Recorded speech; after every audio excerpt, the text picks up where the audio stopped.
Welcome to Jackson Lewis's podcast, We Get Work. Focused solely on workplace issues, it is our job to help employers develop proactive strategies, strong policies, and business-oriented solutions to cultivate an engaged, stable, and inclusive workforce. Our podcast identifies issues that influence and impact the workplace and its continuing evolution, and helps answer the question on every employer's mind: how will my business be impacted? AI is not only the future of technology, but also business. And very few organizations are not actively discussing whether and how to strategically implement AI strategies and tools. As AI technology advances at an extraordinary pace, staying ahead of the curve is essential for maintaining competitiveness and innovation. On this episode of We Get AI for Work, we talk to our special guest, former EEOC Commissioner Keith Sonderling. Keith shares his perspectives on the benefits and perils of using AI in the workplace, state and federal AI regulations, the importance of testing for bias, and why employers should conduct a validation study before using an AI tool. Today's hosts are Eric Felsberg, principal in Jackson Lewis's Long Island office, and Joe Lazzarotti, principal in the firm's Tampa office, and also co-leaders of the firm's AI group. Eric, Joe, and Keith, as organizations make decisions on integrating AI technology into their business, the question on everyone's mind today is, what are some essential best practices employers need to know before embarking on an AI initiative as part of their employment process? And how does that impact my organization? Welcome, everyone, to another episode of We Get AI, where we try to bring our listeners insightful commentary on all things AI with a focus on the workplace. Proud to be here with my partner, Eric Felsberg. Good morning, Eric. How are you? Hey, Joe. How are you? Pretty good. We're honored this morning to have with us Keith Sonderling, who is, as you probably know, served the EEOC from 2020 to 2024. He also was acting and deputy administrator for the Wage and Hour Division at the DOL. He is a very popular speaker and commentator on AI, and we really are looking forward to his thoughts this morning. Good morning, Keith. How are you? Good. Thank you for having me. You bet. So just wanted to kind of pick your brain on some issues and looking forward to hearing your thoughts. And I guess maybe a good place to start is, you've been looking at this from a lot of different perspectives, EEOC and maybe the Wage and Hour Division, but can you just give us a sense of what are you seeing as the benefits and perils of AI in the HR environment for organizations? Yeah, and the reason I spent my time on this, I think this is the most important issue facing human resources departments moving forward. It's how are you going to integrate AI technology into your HR functions? And we're past the point now in almost 2025. It's no longer a question, are you going to use AI in HR? It's how are you going to use it? What purpose are you going to use it for? And how are you going to get those benefits? And, to start out on a positive note, the benefits of using AI in HR are really unlimited from a perspective of making employment decisions not only more efficient, not only more economically, but from removing bias, which has plagued employment decision-making, which is the reason the EEOC was created and the reason the EEOC exists.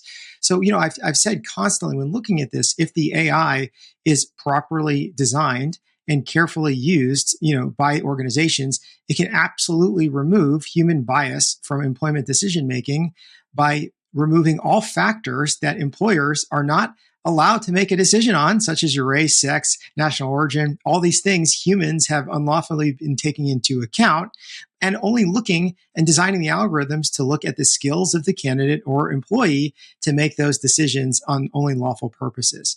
So, there's tremendous benefits in all the different uses of potentially allowing the algorithms to neutrally look at the candidate and not look at their name, what their religion is, all these things human can see, whether in an interview or a resume.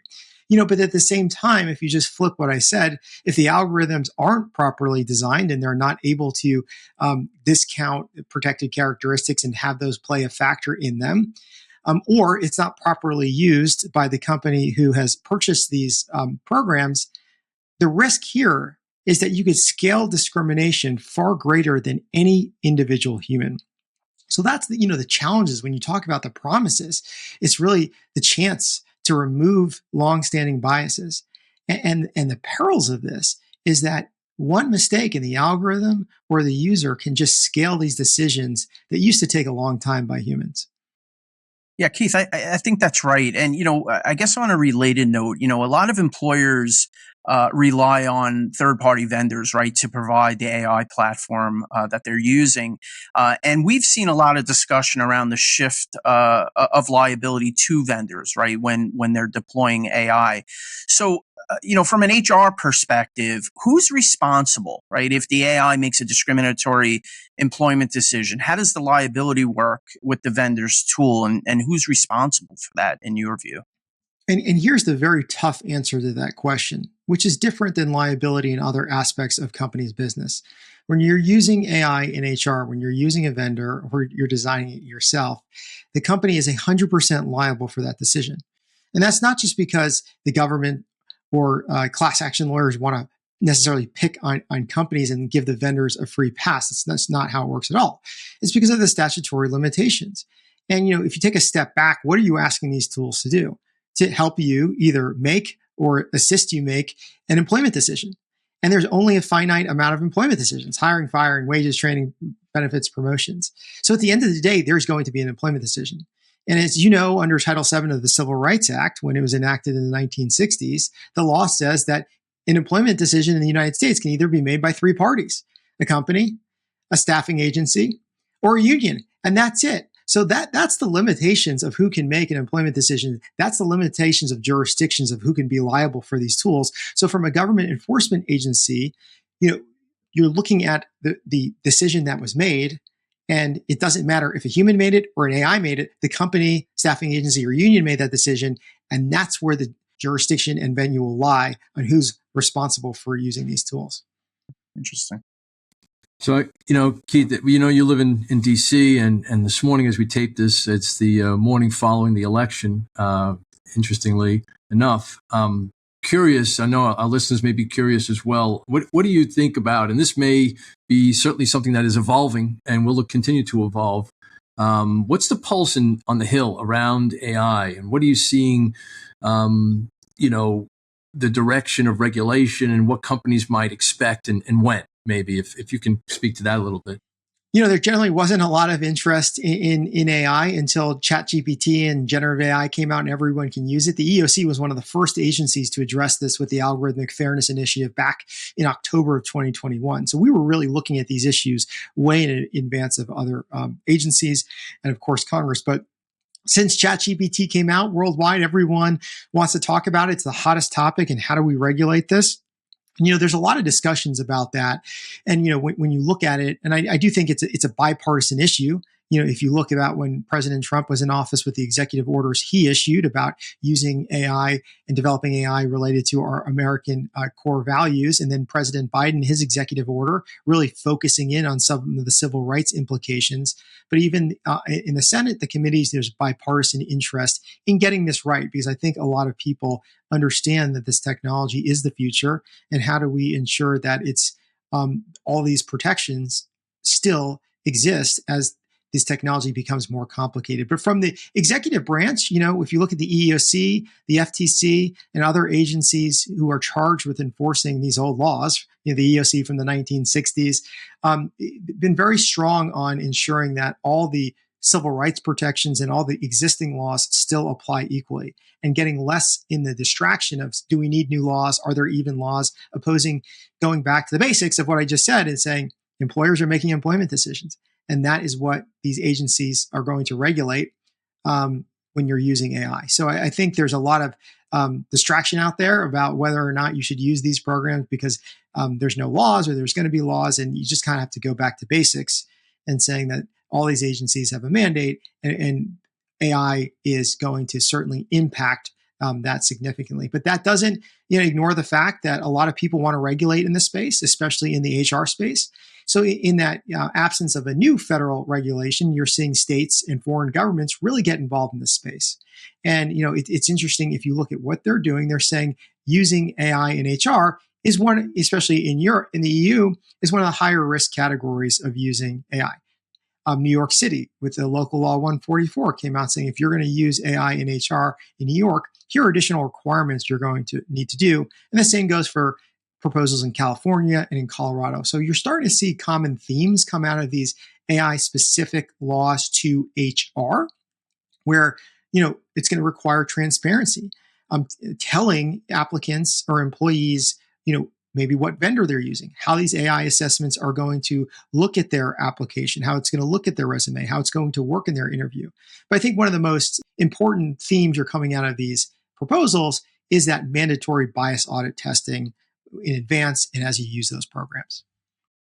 Yeah, and Keith, just to follow up on that, because I agree, I think that's a big part of at least several of these laws, right, is the question of bias. So, as an employer, a company, how are they supposed to test for bias, right?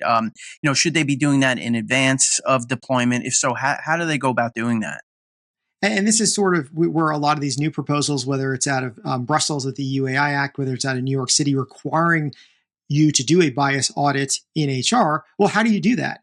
And then it goes back to the principles I've been talking about before, which have existed. And the most well-known way to conduct a bias audit in employment is the 1978 EEOC's Uniform Guidelines on Employment Selection Procedures, the 4/5 rule, which gives employers and has been given employers a clear way to ensure that any kind of employment assessments, because a lot of these AI tools are just that, are done in accordance with these longstanding principles to see if they're doing what they're supposed to be doing or if they're having a disparate impact on certain groups. So as you see places like New York or California in their proposals or Colorado start to mandate that, I've argued those are things that employers can be doing now, and a lot of employers have been doing with assessments.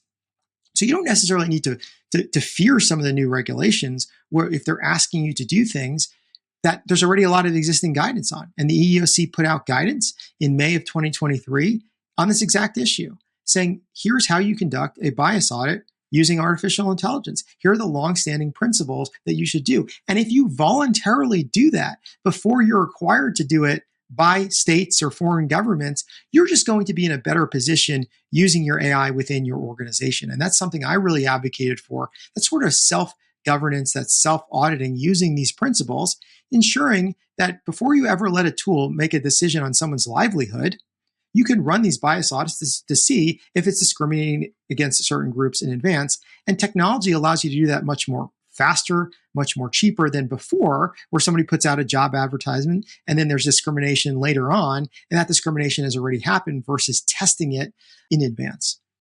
Yeah, and just going back to uniform guidelines for a moment, right? If there is bias, right? If we do have evidence of bias under the uniform guidelines, there is an expectation that that tool now be validated, at least arguably, right? And so the idea would be, and I always discuss this with employers, when we're providing counseling.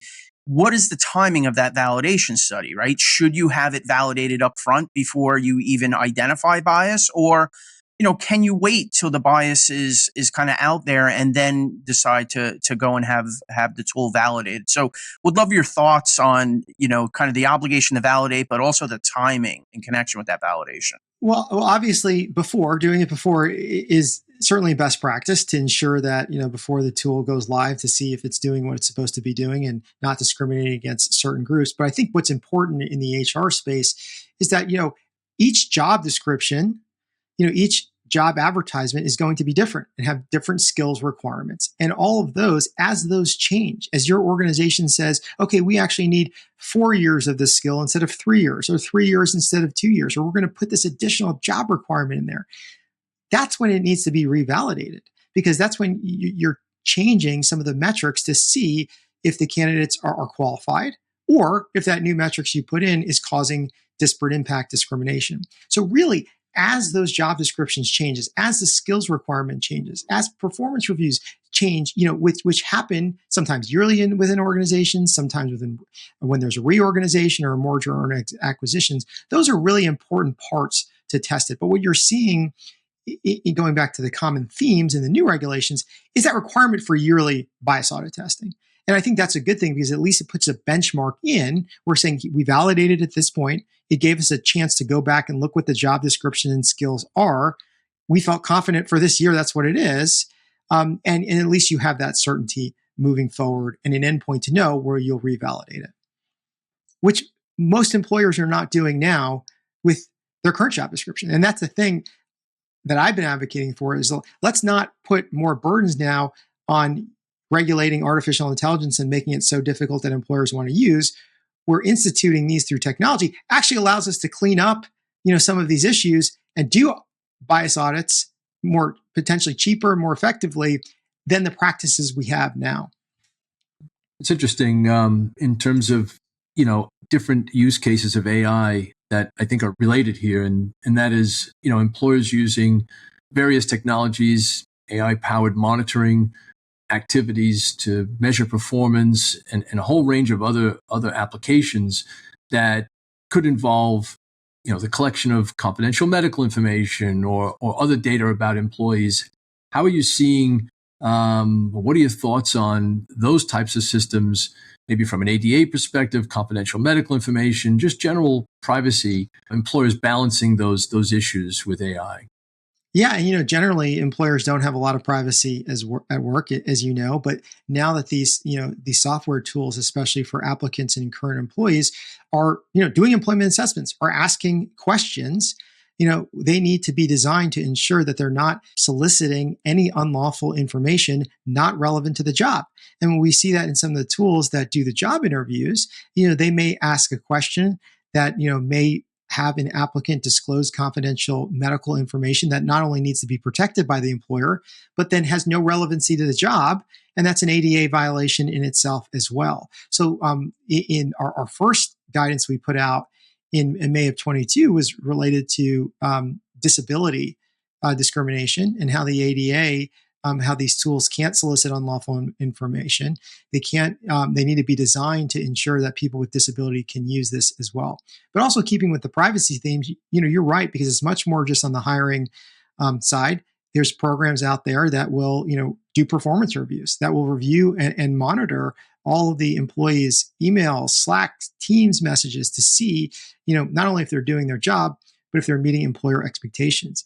And although employers are certainly allowed to do that, it can run into issues with the National Labor Relations Board under the National Labor Relations Act if it's prohibiting employers to talk about their workplace conditions, not necessarily being monitored by their employees. So the privacy aspect is very important, even outside of the EEO world, because it then these same tools, which you're worried about the bias side of it, it may then implicate not only ADA violations, but also getting into some of the issues related to employees being able to talk about their workplace conditions. Yeah, Keith, that's great. Look, we've covered a lot over the last few minutes. I know we're kind of coming close to our time here together today. One of the things we were hoping you could do is kind of leave our listeners with kind of the top 3 takeaways, right, from your perspective. So what would be, your opinion as to the top 3 things employers need to know, right, before embarking on an AI initiative as part of their employment process? Yeah. Number 1 is ensuring policies and procedures are in place relating to the use of AI in HR. And this is not too difficult because you already have policies and procedures for all your employment practices.